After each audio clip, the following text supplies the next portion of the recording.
Okay, abatula abalungi amanya nze Jonas Saints mujukire okubanga ate subscribing ku mukutu gaffe guno omuganzi ogwa Busesa Media. Tuliwo okubanga ate tuggusa ensonga na biki ate bibala bya happenings wano mu industry yaffe. Kino kyanjawulo ate kipya era tugenda kuba ate tukikolerera ddala ndina omukulu Matiti. Tugenda kuba ate tuggusanga ensonga ku biki ate bya happenings muluyi wonna wano mu industry yaffe eya entertainment. Genda kuba babuuzaako abalamuseeko engeri gye guli omulundi gw'ogusoose ku channel yaffe ate tugendere ddala mu maaso.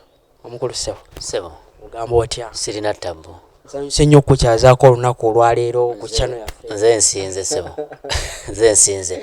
Nange njagala okwegattako kulamusa kwa bonna abali mu kutulaba mwebale nnyo mwebale ddala omanyi kaddata k'ennaku zino si kangu kakufuna so kati omuntu eyerekereza kaddata ke n'agamba nti kakulabe n'atakoma okwo n'akuteerako ne comment n'atakoma ku ekyo n'okusharinga n'asharinga oyo aba wa mugaso nnyo so tubeebaza nnyo tubeebaliza ddala. Okay, anga tetunagenda maaso nyongera okwebaliza ddala abantu abate abatugoberera abatulaba mu nsi ez'enjawulo nga Abu Dhabi, Dubai. Mbagala nnyo era ngenda sigala nga mbaweereza by the way be bansabye era nkukyazeeko ku channel eno tubeeko ate ku binyuvu bye tuba twogerako. Weewaawo olunaku olwaleero tugenda kuba twogera ku bintu eby'enjawulo bingi ebi happenings omwaka guno tugutandise n'amaanyi bingi ebizze bibaawo. Ka tutandike ne show ya mwana muwala Spice Diana. Show wagirabye otya?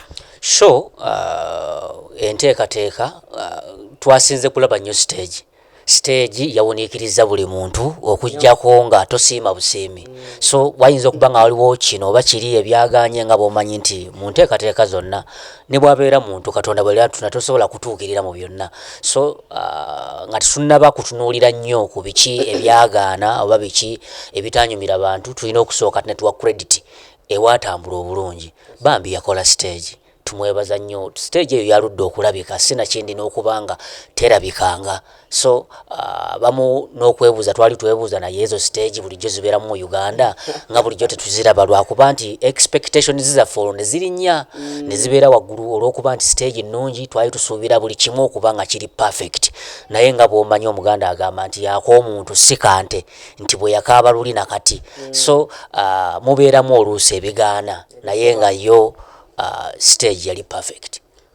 Gusubira sheno abantu abasinga abagijjumbira anawulira nnyo mu bantu audience gye natambuliranga nga bagamba ffe kisinze tuleeta wano eno stage ya mwana muwala Spice Diana. Byanjawulo ki ebyali ku stage? Ebyali ku stage abantu baali tebannaba kujja kulaba stage ye Spice n'aba mugezigezi ne bagikuma n'agikuba ebifaananyi obudde nga bwa kiro kati neeyaka nnyo nga tebakirabanga wantu wonna. So yensonga lwaki yasika nnyo abantu bajje balabe kiki ekigenda okubeera ku stage eyako obwenkaniddaawo. Twali tetugirabanga stage eyako okufaananako bwetyo. Wabula yo yali yakuba kwaliko amataala ameka? Amataala gaaliko lwakuba placement yaago yeetaali ntuufu. Kale go gaayaka nga gaasa stage naye bwe kyatuuka mu performance awo ekyasobera nti lighting yali nnyo emabega ku backdrop.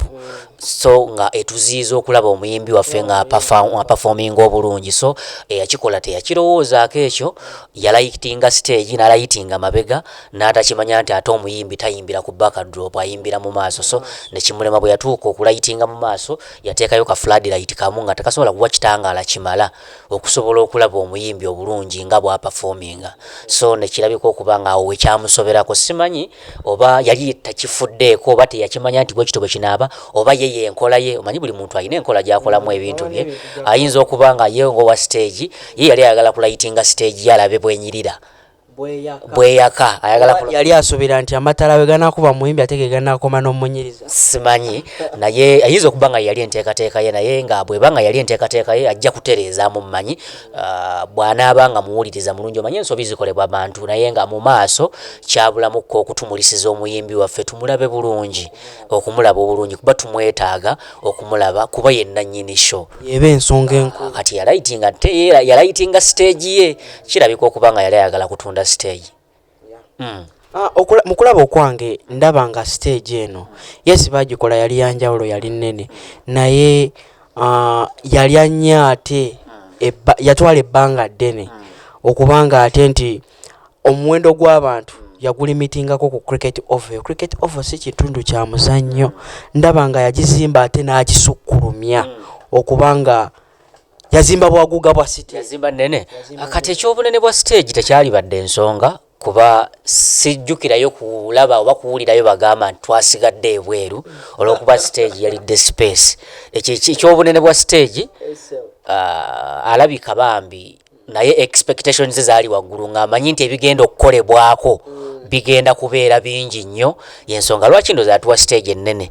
Oba oli awo kuba okusinziira ku Spice bingi bizze byogerwa ku performance ye. Ye n'atugamba n'atuwa endowooza ye nti expectations zaffe zaali waggulu lwakuba kyeyayogera nze sakkaanya nakyo nze nga nze omuntu, wabula nawuliriza nnyo n'insenule kyeyayogerako nti okusinziira ku budde poliisi bwe yali ebawadde baali bamanyi bakyalinayo obudde mu maaso. Kati kirabika bambi yapafominga alekamu kali okutuwa climax tugyewuunye. N'ekirala ku stage yatuuka obudde bugenze kuba baatugamba nti bayisawa bbiri ajja kuba alinya ku stage ng'asaba okuludda olwatandisa si ye yekka, complaints zaali mu baliveras abaali bazze okulaba n'abayimbi abalala abapafominga obudde buyise nti abantu bajja bonnaaye baakeera nga bamanyi nti ekigenda okubeera eyo kijjobi. Kati ne bamala obudde bungi nnyo nga tewali kikoleddwa, abamu n'okwekyawa ne beekyawa. Simanyi kyava ku ki oba mbadde nsuubira okuba nga Spice Diana alina enkolagana n'abayimbi banne nga yamuggundu nti baalizze ne bamubeererawo ne batwaliriza obudde paka ye we yaali agadde okupafomingira, naye tekyalabika bulungi. Abayimbi baaliwo naye abasinga bamibwa performance ate baavaawo beemulugunya ku lwekyo. Gusuubira lwaki Spice Diana yakikola bwatyo okubanga ate abalala tabawadde kaagaanyaako kubanga ndowooza nti oba oli awo yali waliwo abayimbi ababba show ku show ya munne n'akolerako ebintu oluusi ate gwe byotasobola kukola, okitegeera. So kiba kirabika bubi nnyo okutegeka embaga n'oleeta metron ng'akusinga okunyirira, okitegeera. So wabeerawo ekika ky'obwegenderezaawo obuntu kimanyi omuntu weemanyi obunafu bwo. Spice Diana ayinza okuba yali yeemanyimuko obunafu nga oba oli awo tayagala bantu bamusinga ku performinga bulungi, kulabikako ku stage ye before nga yetannaba kukola ki performinga, nga oba oli awo kiyinza okumuleetera abantu okumuwewula. Nze ndowooza oba oli awo kyekyamukoze ekyo, naye nga ndabanga ate era ekitalina nsonga lwaki kyakolwa.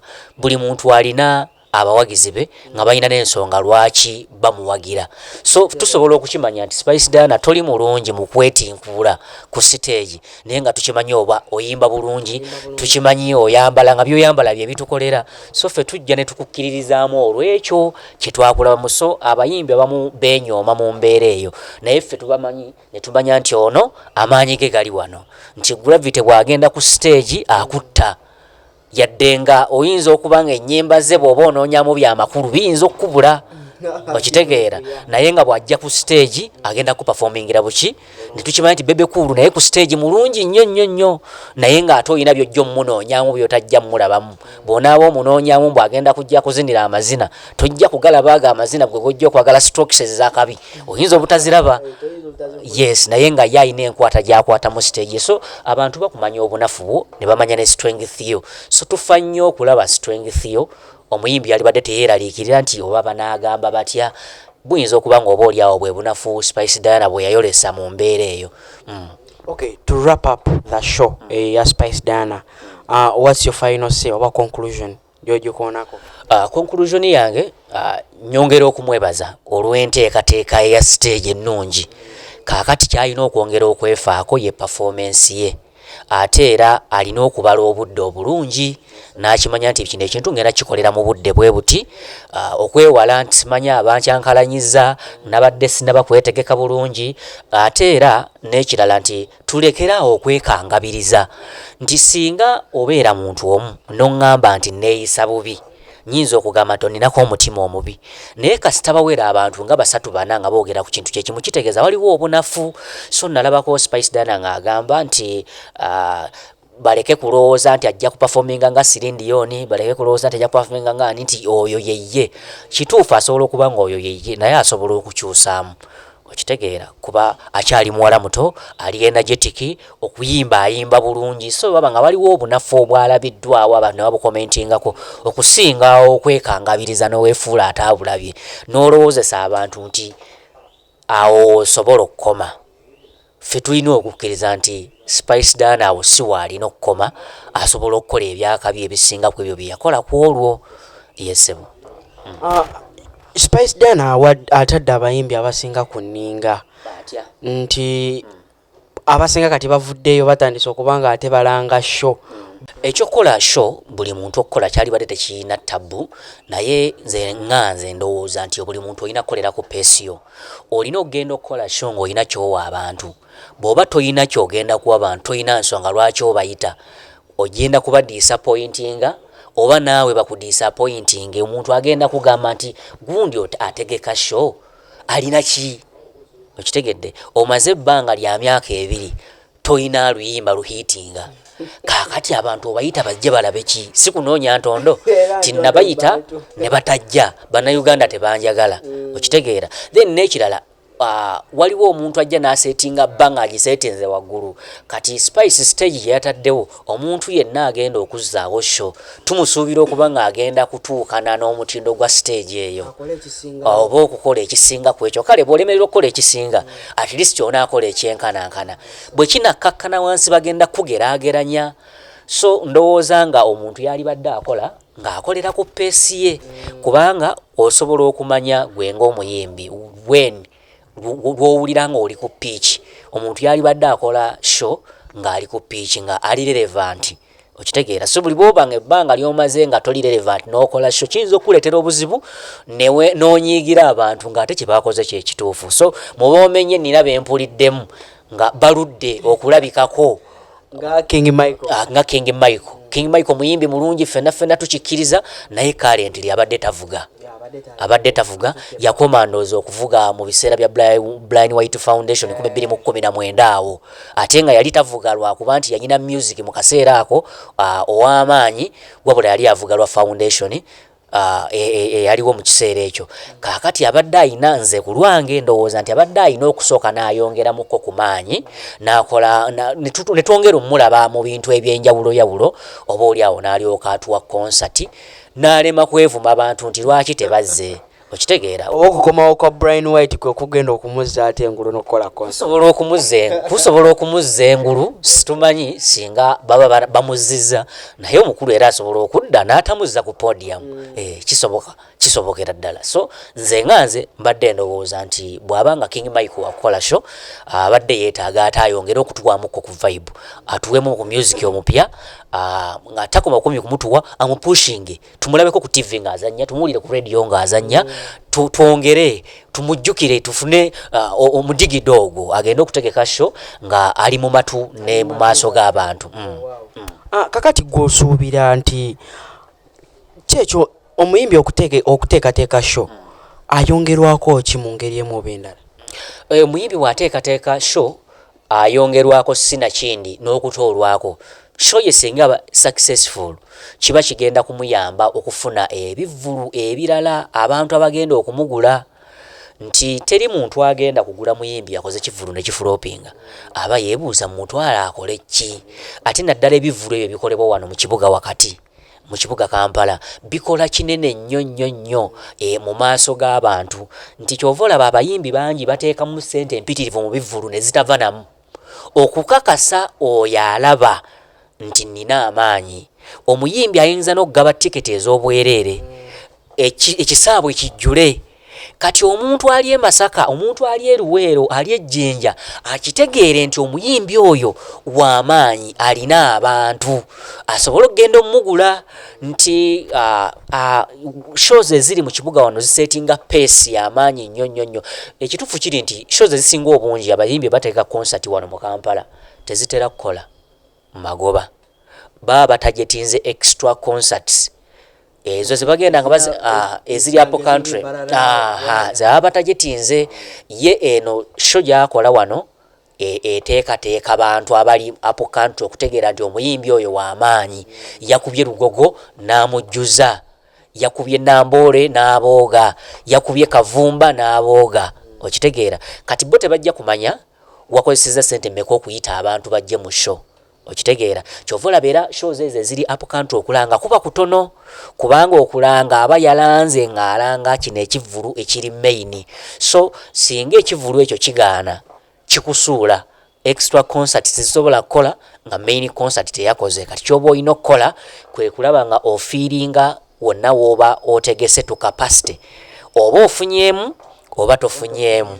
naye wajjule wasobola okusetingira peesa abantu kwe bagenda okujjira mu extra concerts zo so kati abayimbi balina ekyo okukibala obulungi nti ntegeka ekivvulu mu Kampala abantu bagenda kujja ate bannamawulire bamonitalinga nnyo ebivvulu ebiri mu Kampala muno okusinga ebiri apo country so bajja kubeerako balabe buli ensobi yonna eyakoleddwa ensobi eyo baje eyalinge bagyogereko bayinza obutajyogerako mu bubi kubanga gwe mulimo gwabwe okutegeeza ensi what happened okitegeera so ekyo ekyabaddewo bagenda kukiripotinga mu butuufu bwakyo kikukube shows ziri endala zigaana okukola nga abantu balowooza oli munafu so tulina okukola nga enteekateeka ennuŋŋamu nga ddala nga tukola ebivvulu mu kibuga wakati kuba byebisetinga pace by the way n'abayimbi n'abategesi b'ebivvulu abaagala obbategeka ebweru w'eggwanga basinziirira ku bantu abazze mu bivvulu byammwe ne bakimanya nti omuyimbi oyo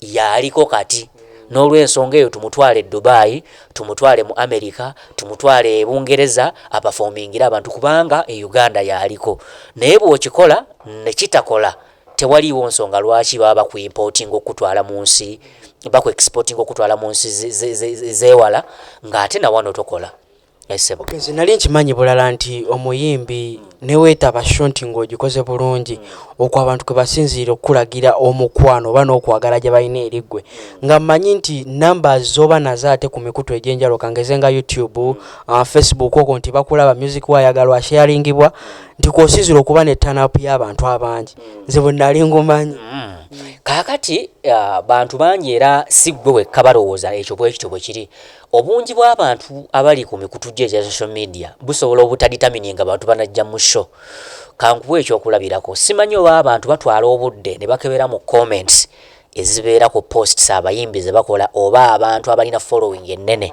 osobola okukyalira page y'omuntu nga tekuliiko bannayuganda bakomentinga singa oba ogoberedde amannya gaabwe nga bali mu West Africa okitegeera nti abantu abo tebagenda kujja mu shows zino abalala abantu ababagoberera baana bannayuganda naye nga bali mu nsi ez'ebweru kati n'osanga nga alina percentage y'abantu abamugoberera nga bali wala n'ekibuga wano kati olina kumanya nti abantu abali mu kibuga Kampala abangoberera bali bameka kwojajingira si the whole following eyinza obutakuyamba kyokka ate era n'abali mu Kampala si bonna nti bajja ku shoyo kubanga ekitono ennyo osobola okusanga omuyimbi alina following tugeze ya 30,000 ku Facebook osobola okusanga nga abali mu Kampala kuliko 11,000 naye 11,000 tekisobola kujja kubanga 11,000 by the way tobanga na kivvulu kya muyimbi kirimu abantu 11,000 ne bamala bajja mu kivvulu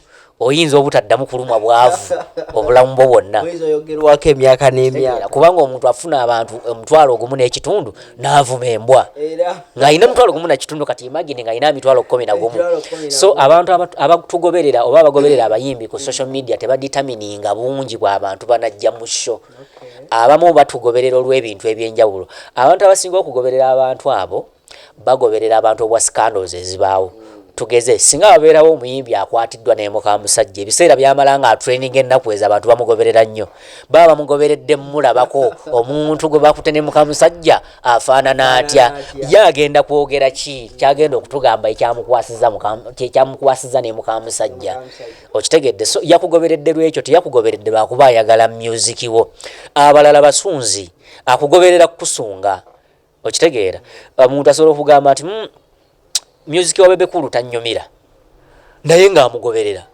tamugoberera munno olw'okuba mbu amugoberera olw'okuba amunyumirwa amugoberera kulaba nnyimba zeeze zitamunyumira okitegedde so kati abantu abana ensonga ez'enjawulo olwaki batufollowinga kati oluusi weesanga nga abakwagala ebyaddala batono ng'abasinga balina bye bakwagalako birala bategedde Bebe Cool alina sente zagenda okugabira abantu ne badduka misinera ne bajja ku page ne bamugoberera n'afuna following bamugobererwa sente zagenda okugabira abantu bayambako ku bulwadde bw'omutima wabula tebamugoberedde olwokuba bamwetaaga which means tebagenda genda mu kivvulu kye kulaba music we so badiehards baba batono enamba eyo kugoberera ku social media tewali gideterminingiddeko bungi bw'abantu bagenda kujja ku show womanyira nti abantu abo bali so confusing singa tugeze Spice Dana atimba show ku lunaku lwe lumu ne Sheba omuntu eyakomentinze tujja ku post ya Spice Dana ye muntu y'omwe yagamba ku post ya Sheba nti era tujja ofuna okubuzaabuzibwa so ekyo tekyali badde ensonga nkulu kuditamininga bungi bw'abantu banajja mu shoyo ng'osinzira ku bungi bwa comments z'ofunye ku post abamu bakomentinga lwa mugano